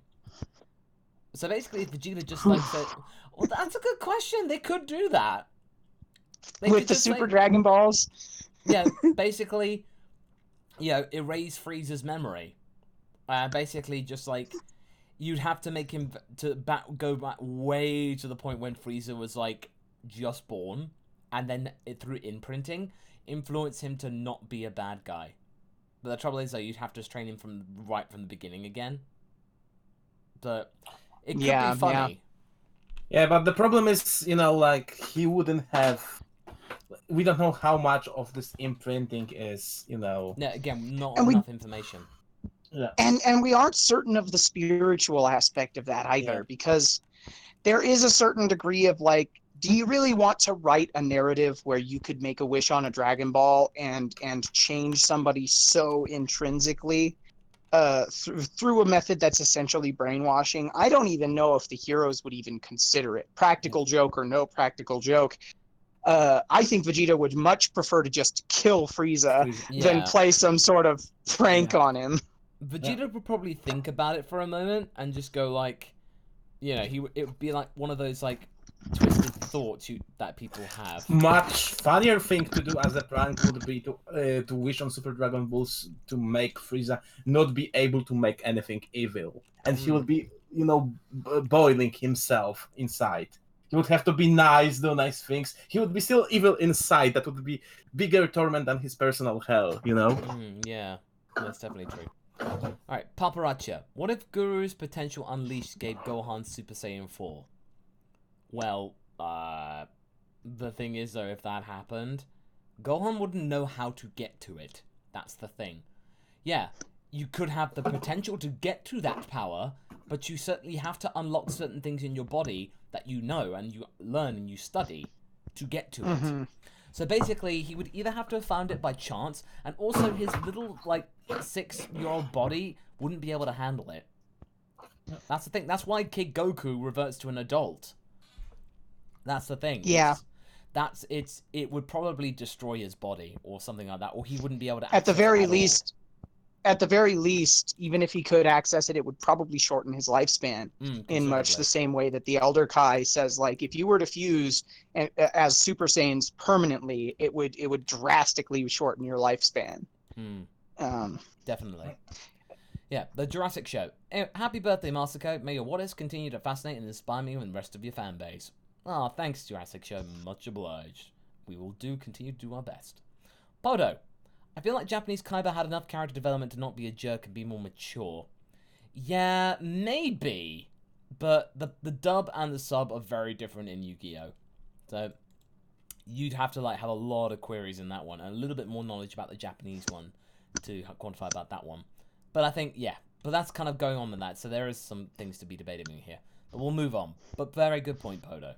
Manifesto. What if Yamcha found a way to catch up with the Dragon team? Maybe Shenron. Maybe become a Saiyan 2 or get great training in DBZ or Super. Case of being reincarnated as Yamcha. Boom. Case of being reincarnated as Yamcha is a good one. I think that a couple other what-ifers have addressed the idea of, like, what if Yamcha became a Saiyan?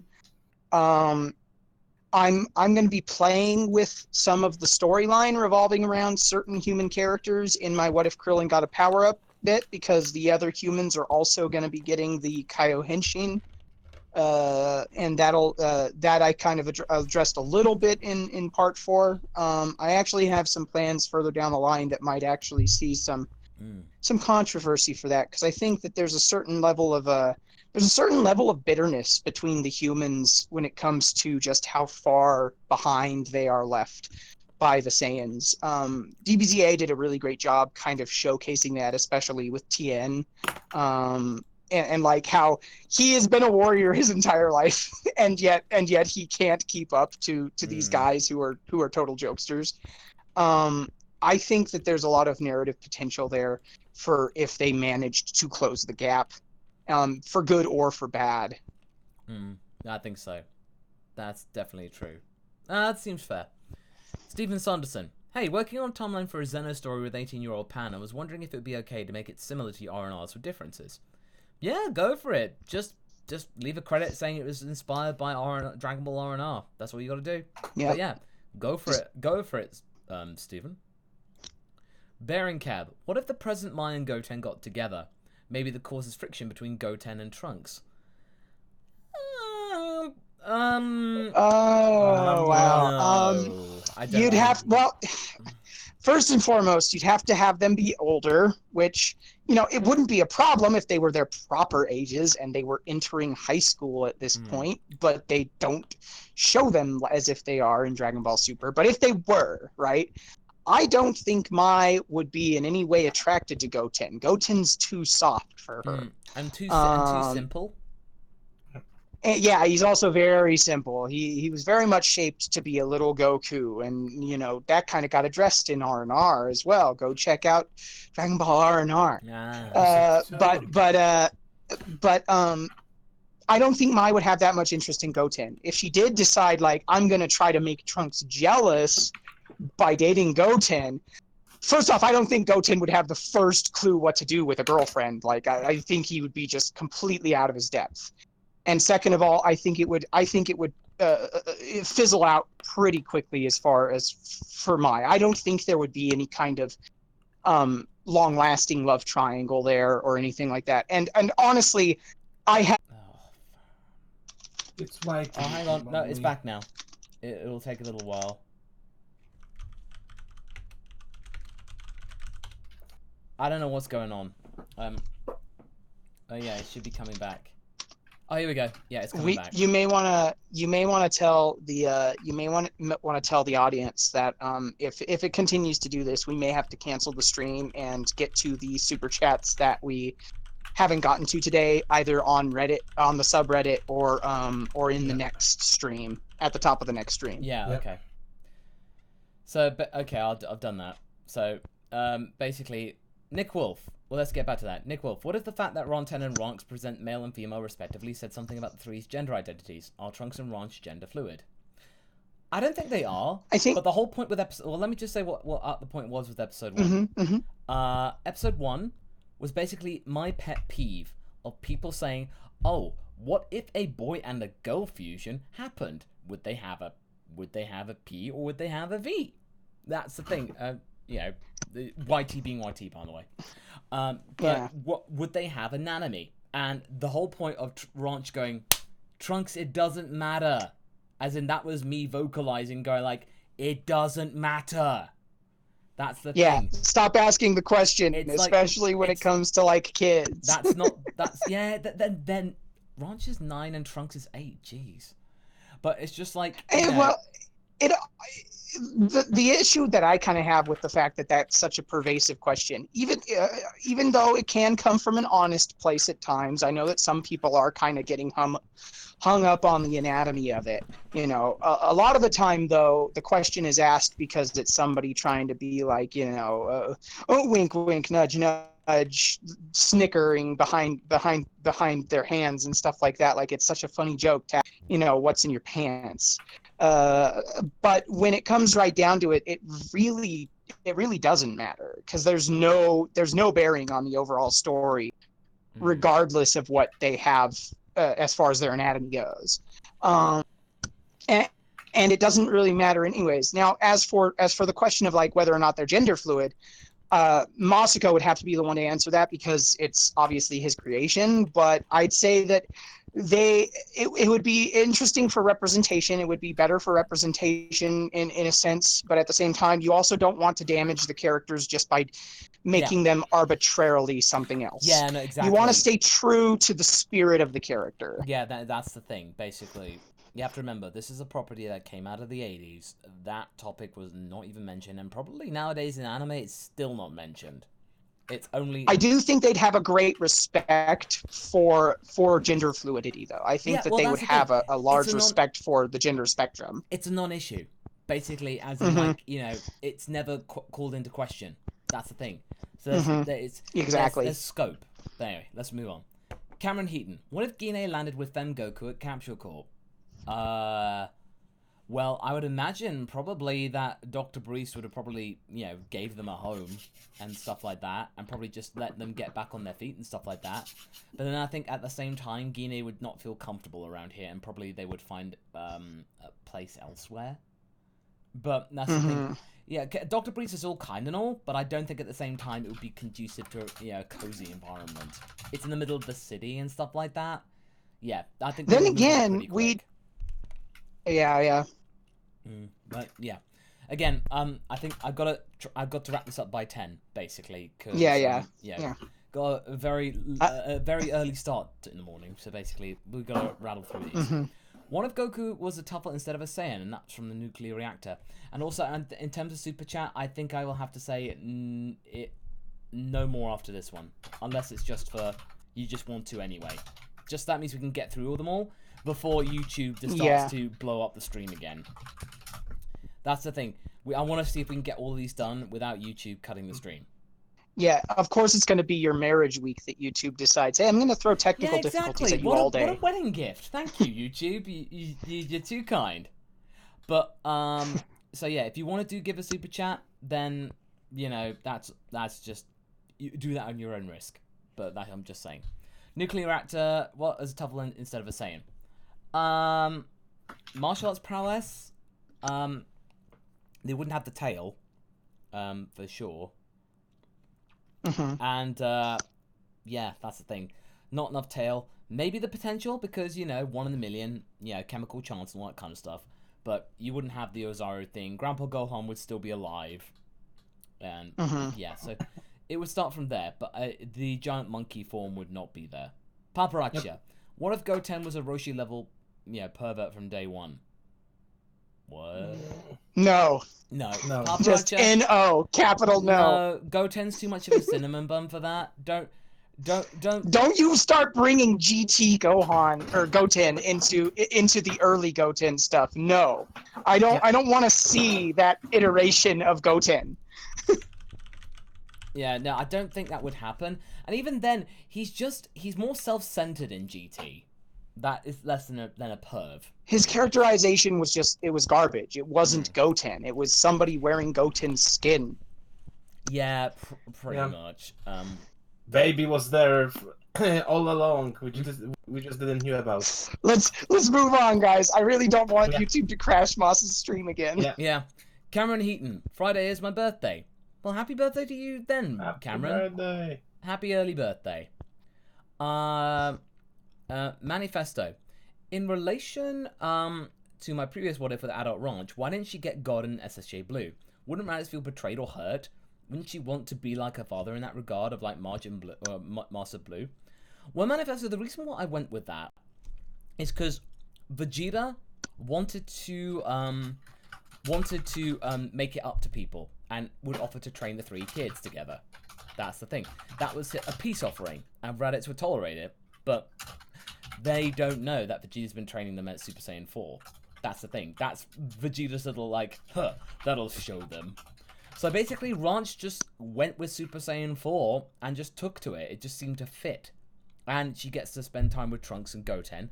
Goten then falls behind. Vegeta's like, look, you're clearly not into this. I'm not telling... You don't have to stay here.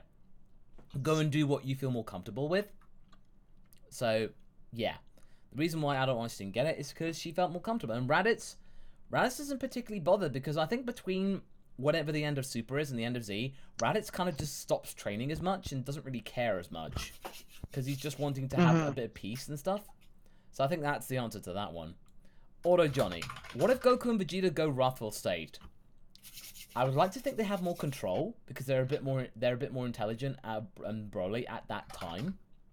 So I think they would have more control, but it would still be kind of risky. And also, it's not really much of a multiplier unless they had the same potential of Broly's overflowing ki. There's a lot of variables there. So I think that's pretty much that, really. Flying Czar. What if Bulma got the tail from Imperfect Cell and remerged Cell without Jiro's influence? Maybe with a female form training to evolve in the name Cella. Well, the way that Haverok and I have done it, What If Cell Turned Good, is that the gender changes or the identity changes depending on what what we do, how they wish to. And we actually explain it pretty well in part 10, which will be coming out a week on Saturday. So stay tuned for that one. But yeah, so you'll get to hear a bit more about what we think of that. But I don't think Bulma would try and do that because it would take a long time, and then when she finds out it's going to take like at least nearly 2 decades, she'll be thinking, "Oh, I can't wait for that." In more imperfect Cell, more like impatient Cell. So yeah, Nick Wolf. I meant Goku using Blue Kaioken in Tuesday's vid. Oh, well, if that's the thing, I think Blue Kaioken would eventually become a thing, but at first with Goten, you'd have to teach him Kaioken. Get the basics, get up to a really high multiplier, at least times 20. So you'd need to have a lot more nuance with that one. So, yeah. Brendan Little, and this one's for Sophie. What if Gotenks stayed fused? Oh boy, you really wanna torture me here, don't you? Oh my. So what if Gotenks stayed fused? Okay, well, obviously the first thing you have to ask is, okay, so something happens. Let's say something goes wrong, or let's say they don't get absorbed by. Let's say they don't get absorbed by Boo, and instead Boo absorbs Piccolo and then like absorbs Gohan or something, right? And Goten and Trunks are still there.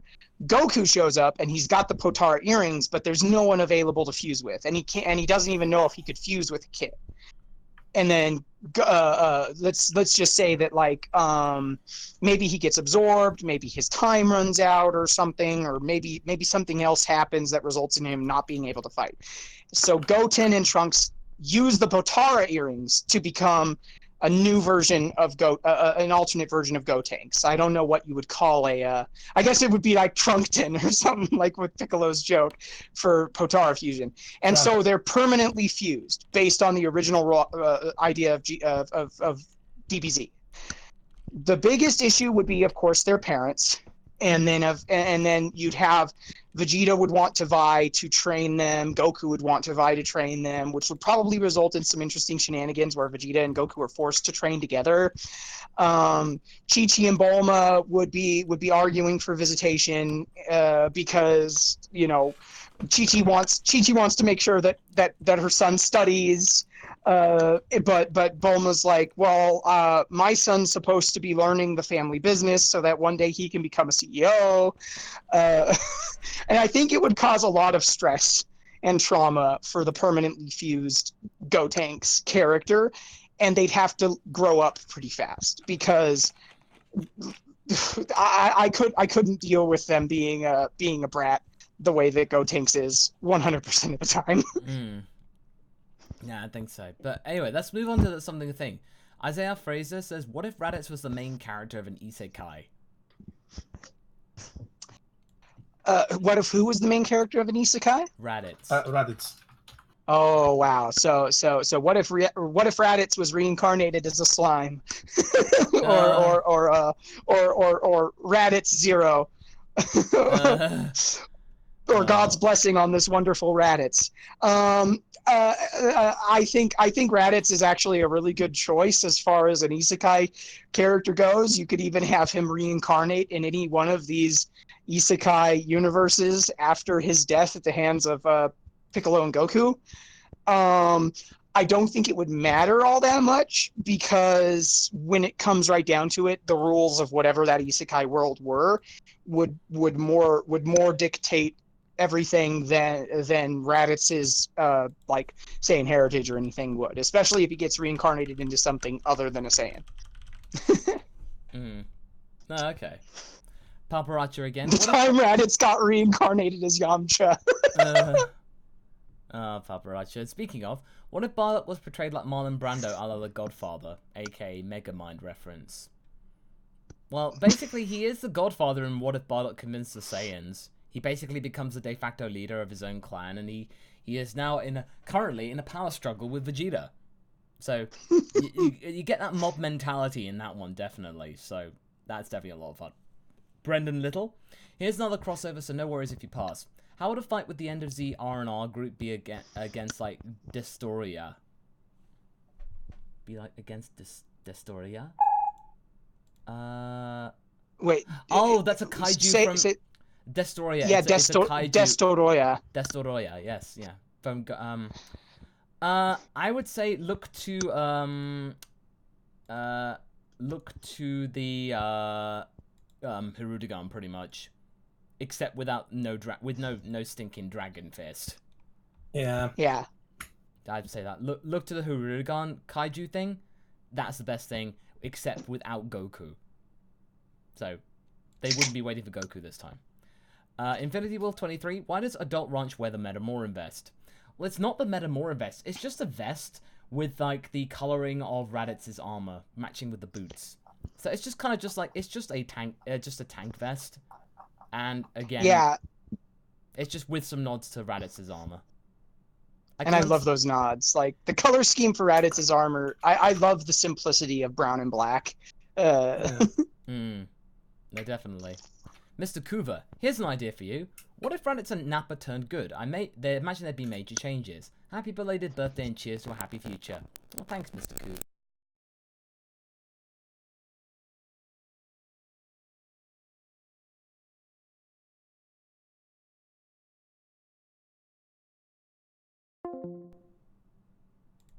I will take that question because we answered it on a couple of yeah, things. I'm here, basically. A couple of roundtables. Basically, what would happen is that if Nappa and Vegeta turn good, Vegeta isn't. That's basically it. That's the thing. Vegeta would just stop it. Like, yeah. I mean, not even stop it, but wouldn't survive. They wouldn't survive it. It wouldn't end well, pretty much. Unfortunately, but that is the case. Yeah. Regarding the turning humans in... This is from Heartless Fang. Regarding the turning humans into Saiyans, what if? What if you could use the Spirit Bomb to give humans on Earth energy to fly and use Ki? Endgame moment. So basically, if you channeled the Spirit Bomb into, basically, you then siphon the energy of the Spirit Bomb into humans, and then you could give them the power to fly and use Ki. Trouble is, though, it's cool and all, but you'd also have to give them the ability to actually know how to use it. Well, let's assume that like, okay, you gather up all of the energy from everyone in the world, right? And maybe some give more than others. Maybe some only give a little, some give a lot. And then you're basically saying you want to gather up all that energy and then redistribute it to everyone in the world. So sort of a socialist Ki distribution. Even if you wanted to say, like, let's argue that the Ki redistribution gives them such a high power level that they now have this almost natural instinctual knowledge of how to channel it. I think it would cause more trouble than it's worth, because you'd be getting a lot of bad people with the ability to use Ki in flight. And that's just the short and long of it, the nature of the beast, as it were. And what you'd wind up with a planet of Earthlings who have the potential, essentially, theoretically, of Saiyans, and that spells trouble.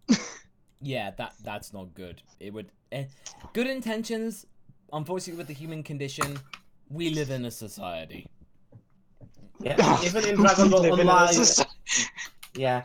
Even in Dragon Ball Online, when kinda a lot of humanity has this Saiyan ancestry and has this potential, they are not as insanely powerful. Yeah, unfortunately. Yeah. Jim Brokov. Hey, Masako, thank you for the content. You are the reason why I still love Dragon Ball. Aw, thanks, dude. What if Fat Boo beat and absorbed Evil Boo? A good Super Boo who could still absorb. Well, that would be interesting. So basically, if they split, and then Fat Boo was just like, was able to be strong enough to beat Evil Boo, I imagine probably he would just absorb Evil Boo back in and still be Fat Boo. So I don't think they would become Super Boo. Yeah, because, like, in theory, Evil Boo was always a part of him before he expelled it. I think it would more or less just be a symbolic gesture of him dominating his evil exactly evil side. It would just be like bringing it to the fore. But I think he would just end up just going back to the way before. He'd be reverting. He wouldn't kill anymore, and Mr. Satan Or maybe he'd look like the Fit Boo from Dragon Ball Super. Maybe, but either way, the Earth would have been saved because Boo would say, "Okay, I'm not gonna kill anymore. I'm just gonna live here with my best friend." So basically, Mr. Satan would have saved the world, pretty much. Isaiah Frazier, about that Saiyan S-Bank donation. So what if there is... Oh. Oh, yeah. Oh no. No, unfortunately, we're gonna skip that. But basically, so what if there is a fair amount of half Saiyans being born to parents that have no clue that their kid isn't human? I don't know. That's... Frazier, oh my gosh. Really? Half Saiyans being born to parents. Well, basically, I don't think they would know, because if they're going via Goten and Trunks' mentality, they don't have tails, or they're not born. Some of them would have, some of them won't.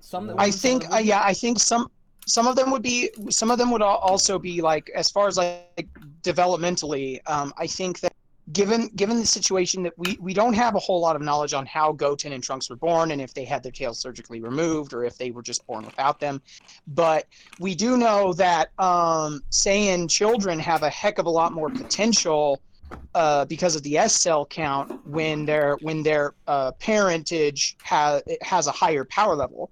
So depending on when Vegeta and or Goku made their quote unquote donations, you would probably be seeing a lot of accidental Super Saiyans around the time that these kids were hitting puberty. Yeah. And I think it would cause a lot of problems kind of worldwide, that you'd suddenly be seeing Saiyans and Ozaru and Super Saiyans popping up all over the place, and Vegeta and Goku would be to blame. Yeah, that's fair, but let's move on, because we've only got like about 10 minutes, so I want to rattle through these last ones. Season 2000. What if the original Paragus survived and escaped in his pod to Earth before Broly would notice? Well, okay, so if Broly did escape, there's no guarantee he would end up on Earth, basically. He would just be going somewhere else, basically. But he would be away, he'd be surviving. He would be hoping to God that he would not end up bumping into Broly again and stuff like that. But he would end up just going and living out the rest of his days, just cursing the fact he wasn't able to control this power. He would just become a recluse, pretty much. Not much. It wouldn't end well for Paragus. Paparazzi. What if Raditz turned good online? Well, Raditz turned good is online. We have YouTube for that when it's working. But but in terms of an MMO, that could be fun. But again, there's a lot that goes into making an MMO. Kenshin491. What if you guys had the Dragon Balls? What wishes? Well, Kaiser came up with a really good one, and this gets over the whole one wish thing. I would write a book that has every single thing I could possibly want in it, and then show it to Shenron saying, "I wish for you to make everything in this book happen." Oh, what a cheat! Congratulations, Kaiser! And Shenron is like, uncool, man, that's cheating. I don't make the rules. Oh well, what else? Well, then who even makes these rules? I. Because they're incredibly fair and balanced. Yeah, but I pretty much would do that. Frostbite. What if the Spirit of Vengeance was in DBZ World? Oh, the Spirit of Vengeance? Like a Ghost Rider, probably. Oh, Ghost Rider. Ghost okay. Rider spirit, because Ghost Rider is basically, a host inhabited by Spirit of Vengeance. I mean, Gotcha. future Trunks as a spirit with the Spirit of Vengeance. But he would need a bike, maybe a flying bike or something like this. That'd be quite a dramatic irony if he used his if a Ghost Rider version of Future Trunks used a penance stare on merged Zamasu, the one who claims to be eliminating sinners being erased from the world due to his sin. Yeah. Manifesto. What if Super Anime returned and a powerful enemy appeared which GOD's or Angel's power had no effect on? E.g., Hakai didn't work at all. Possible? I don't think it is possible. Because basically that's the point. this is meant to be a divine energy in terms of balancing the universe. You would need to come up with something which is basically like antimatter, like things that is from an anti-universe or from another reality where the rules of this reality don't apply. So you need to have that, but then that raises the stakes of having multiple realities, not just multiple universes. Basically, the stakes would just go higher and higher and higher and higher, and then you would just get so complicated, pretty much. Yep. Yeah. Zero Plays Games is saying that his got skipped. Well, unfortunately, I can't. I'm looking back through, and Zero. I mean, This could be another YouTube being YouTube thing. We've Yeah. had this happen before. Yeah, we have had this happen before, but basically I'm looking back through right now through my list because I have every single one. And unfortunately, I don't see it. Sorry, Zero. I think YouTube just ate it up. I'm terribly sorry about that. Not a whole lot I can do. YT being YT, yeah, on the week I get married, great. Oh my gosh, YouTube. Yeah, we're Get your terribly crap sorry together. about that, Zero. Yeah. But yeah, let's quickly see what we can do. Zero, if you just tag me in it, and we can like just tag in your what if, and then we'll see what we can do. Yeah. Oh no, hang on, no, Zero. We hadn't actually got to it yet. We were just about to do it. Okay, yeah. We So haven't let's got go to it ahead yet. and That's the thing. do it. We just got What to if it. Daikon and Muli were the older siblings? Well, if that were the case, I would imagine probably they would be exactly the same, because the dynamic between Ranch and Daikon and Muli, they don't really interact that much as what you see, because they're quite different. So I think Daikon and Muli, they tend to just get on and do their own thing together. So I don't think really that would make much of a difference. There would still be that that personality. And even if they were the older sibling, I think what we might see a bit more of is we may wind up seeing a bit more utilization of fusion between the two of them. Because I feel like if you've got twins, right, obviously they want to fight as a pair. So they would probably develop a lot of strategies that utilized their teamwork. And then they would, and then when that fails, they would fuse, probably through Metamorph fusion. Yeah. If they were there instead of Ranch, I don't think the dynamic would be too different. Yeah. Okay. Umbra, thank you very much for your super chat. Dark Prince Revan, what if Bulma studied the fusion dance from Goku and created the Matama ring after the Buu saga to help the Z Fighters combat future threats? That would be way too broken. It's good for a game, for a series though, and you had fusion that basically is permanent like Potara at the time, and it had the efficacy of, you could fuse with anybody. It would just, the stakes would be non-existent. And yeah, granted, the villains would have it. They're saying Zero also asked a different question that was super chatted that got skipped. Well, I'm sorry, but well, and I think I know the reason why. It said Zero asked, "What if Vegeta landed at Grandpa Gohan's house and took Goku's place?" That's Dragon Ball Sai. That is Dragon Ball Look Sai. it up. Google it. There's already a fan comic for it. Dojin Dragon Ball Sai. It's pretty good. Check it out. Yeah. Okay. Right. We gotta wrap this up quickly now. So we've only got a few to go. Futo. Sorry about that. No, it's all right. No, sorry. It's just we got a lot to do tomorrow. Futo, what if Jiren didn't take down Kale after her first berserk in the TOP? So basically, if Kale, either Jiren didn't bother to just basically moved on from something else, or basically Jiren got knocked out by Kale. Again, Toppo would probably be the big bad at the end. It would mean Toppo would be the final boss.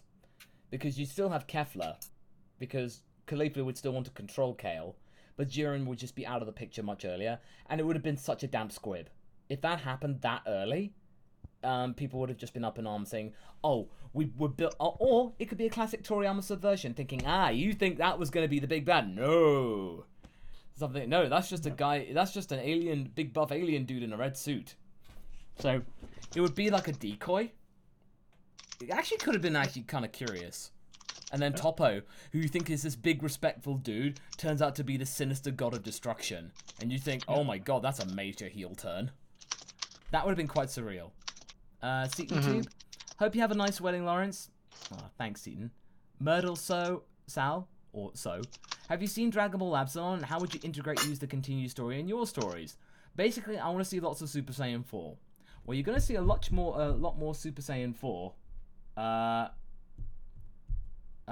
Okay, Nick Wolf. Yeah, no, I just checked now about the acknowledgement of Lindsay Ellis being mentioned in the roundtable. So, no, I just got that. I love her stuff. It so. just suddenly popped up. It just suddenly popped up. So there we go. Cool. Sorry about that, Nick Wolf. We got that now. Absalon, I've not really been following it. I need to catch up with it, but I have never even heard of it. Absalon, it's its own thing. And I would say it's something that it's so nuanced and stuff like that. It's very different to R&R. Absalon's very action heavy. R&R is more story. So basically, it's a lot kind of along those things. So I don't think it'd be a bit of a mismatch. But Absalon's doing its own thing. Heartless Fang forgot to say the key boost would be temporary. I meant endgame moment like an army of humans would rise up to fight a threat at the movie climax. So basically, if somehow they got a message to then take out the baddie, basically if the key was like gave them the impetus and the compulsion to work together, then that could be cool. It'd be interesting. It'd be a different way of manifesting the spirit bomb energy, but it would probably not be as effective because you're basically having loads of little powers instead of just one big thing smacking you in the face. So I think there's just a lot of varieties in that regard. But anyway, we're now at the end, and sorry we had to wrap this up, guys, but again, we were going over 2 hours, and really, 2 hours is kind of like the hard limit for these roundtables. But we really do appreciate you coming over to check it out, and hopefully the next time we do this, maybe next week, YouTube won't be as lame. So, what's all remains to say is thank you so much, Sophie and Haverok, for joining me. Yeah, thank you. And thank you very much. Thank you very much. Thank you very much for listening, and hope to see you soon, everybody. And until next time, catch you later. Have a good night.